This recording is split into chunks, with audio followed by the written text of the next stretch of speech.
ప్రభువునందు నాకు అత్యంత ప్రియమైనటువంటి వారులారా, మన ప్రభువును రక్షకుడునైనటువంటి యేసుక్రీస్తు వారి యొక్క శుభనామములో మీ అందరికీ నా హృదయపూర్వకమైనటువంటి శుభములు, వందనములు తెలియజేస్తున్నాను. ఉదయకాల సమయంలో దేవుని వాక్యాన్ని ధ్యానం చేసుకుందాము.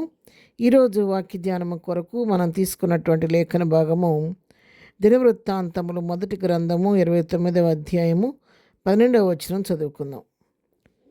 ఐశ్వర్యమును గొప్పతనమును నీ వలన కలుగును, నీవు సమస్తమును ఏలువాడవు. బలమును పరాక్రమమును నీ దానములు, హెచ్చించువాడవును అందరికీ బలమిచ్చువాడవును నీవే. ఆమేన్. దేవుని నామమునకు మహిమ కలుగును గాక.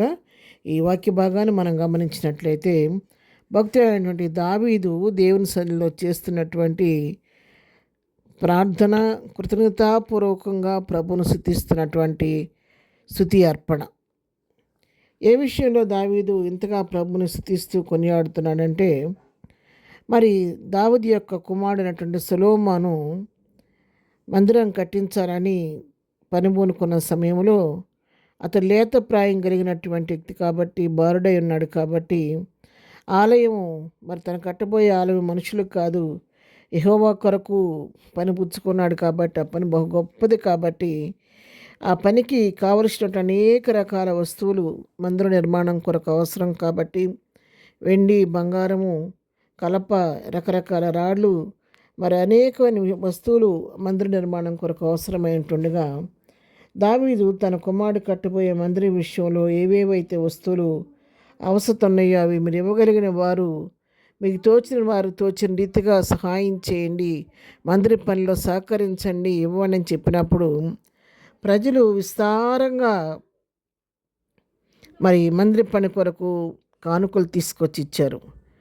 7వ వచనం మనం చూస్తే 29:7 మనఃపూర్వకంగా దేవుని మందిర పనికి 10,000 మణుగుల బంగారమును, 20,000 మణుగుల బంగారపు మరి ద్రాములను, 20,000 మణుగుల వెండిని, 36,000 మణుగుల ఇత్తడిని, 2,00,000 మణుగుల ఇనుమును ఇచ్చిరి.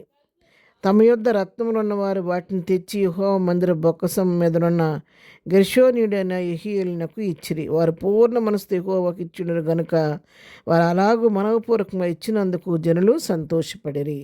ఎంతో హృదయపూర్వకంగా ఎవరి దగ్గర ఉంటే అది ఉంటే వారి స్తోమత కొలది ఎంతో ధారాళంగా దేవుని పని కొరకు బంగారం ఇచ్చారు, వెండి ఇచ్చారు, మరి మరి ఇత్తడి ఇచ్చారు. రత్నములు ఉన్నవారు రత్నాలు తెచ్చి ఇచ్చారు. మరి ఎవరు ఈగలిగినటువంటి వాటిని తీసుకొచ్చి వాళ్ళు ఆ మందిరంలోకి కట్టడానికి తెచ్చి ఇచ్చినట్టుగా మనం చూస్తున్నాం. జనులు అంత ధారాళంగా మనఃపూర్వక ఇచ్చినప్పుడు జనులంట ఇచ్చినందుకు సంతోషపడ్డారంట, పంతకు ఇచ్చినందుకు. ఈ సమయంలో దావీదు కూడా తను ఎంతగానో సంతోషపడి, మరి ప్రజలు ఇంత మనఃపూర్వకంగా తీసుకొచ్చి కానుకలు ఇచ్చిన దాన్ని బట్టి దాన్ని అతిశయించలేదు, కానీ దేవునికి స్తోత్రములు చెల్లించాడంట. ఎంతగా స్తోత్రాలు చెల్లించాడంటే ఈ 10, 11, 12, 13 వచ్చిన అన్నీ మనం చూసుకుంటే ఇవన్నీ కూడా దావీదు కృతజ్ఞతాపూర్వకంగా ప్రభువుని స్తుతిస్తూ పలికినటువంటి మాటలు. నిరంతరం నీవే స్తోత్రార్హుడు దేవా యెహోవా, నీవే స్తోత్రార్హుడు అయ్యా అని ప్రకటిస్తూ, మరి ప్రజలు ఎంతగా ఇవ్వటానికి వారికి మనసు నువ్వే కలుగు చేసేవు, మరి మేము ఎంతగా ఇవ్వటానికి మా మనసులు కదిలించబడ్డాయి అంటే అది నువ్వు చేసిన పనేను. మేమెంత మాత్రపోవడమయ్యా, నేనెంత మాత్రపోండి, మా సామర్థ్యం ఎంత, మేము ఇవ్వటానికి సమస్తం నీ వల్లనే కలిగిందయ్యా, నువ్వు మాకు ఇచ్చిన స్వసంపాద్యంలో నుంచే కొంత తీసి నీకు ఇచ్చావయ్యా అని చెప్పని దేవుని మహింపరిచినట్టుగా మనం చూస్తూ ఉన్నాం. ఇక్కడ పలుకుతున్నాడు కదా, ఐశ్వర్యం నీది, గొప్పతనం నీ వలన కలుగుద్ది, సమస్తం నువ్వు ఏలువాడు, బలము పరాక్రమం నీవేనని చెప్తున్నాడు. అవును, ఆయన ఐశ్వర్యవంతుడు, ఆయన కృపా మహదర్శులు, మన అవసరాలన్నీ తీర్చే దేవుడు. అంతేకాదు బలము తనదని యెహోవా సెలవు 2 మార్లు నాకు వినపడిందని 62వ కీర్తనలో చదువుతాం. ఆయన బలవంతుడైన దేవుడు. మూడోది, ఆయన సమస్తమును ఇవ్వటానికి సమకూర్చ శక్తి కలిగిన దేవుడు. కొలస్సీ పత్రిక రాయబడింది, బుద్ధి జ్ఞానముల సర్వసంపదలు ఆయన యందే గుప్తమై ఉన్నాయి కాబట్టి ఆయన సమస్తమును ఇవ్వగలిగిన దేవుడు. కాబట్టి ఇంత విస్తారంగా మందిర పని కొరకు ప్రజలు ఇవ్వడానికి వారి మనసును ప్రేరేపించాడు.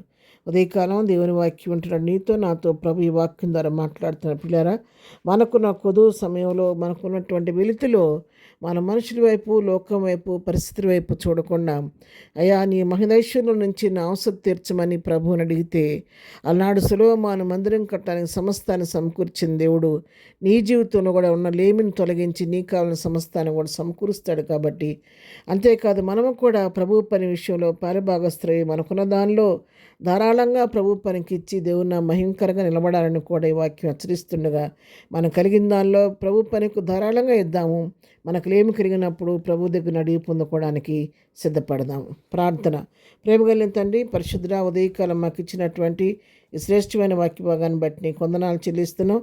దినం చేయి పని పాటలో రాకపోకలు తోడుకొని దినం బర్త్డే మేనేజ్ చేసినప్పుడు దీవించి ఆశీర్దించమని యేసునామములో ప్రార్థించడి పొందుకొని ఉన్నాము తండ్రి. ఆమెన్. ప్రభు కృప సదాకాలం మనందరికీ తోడై నడిపించునుగాక. ఆమెన్.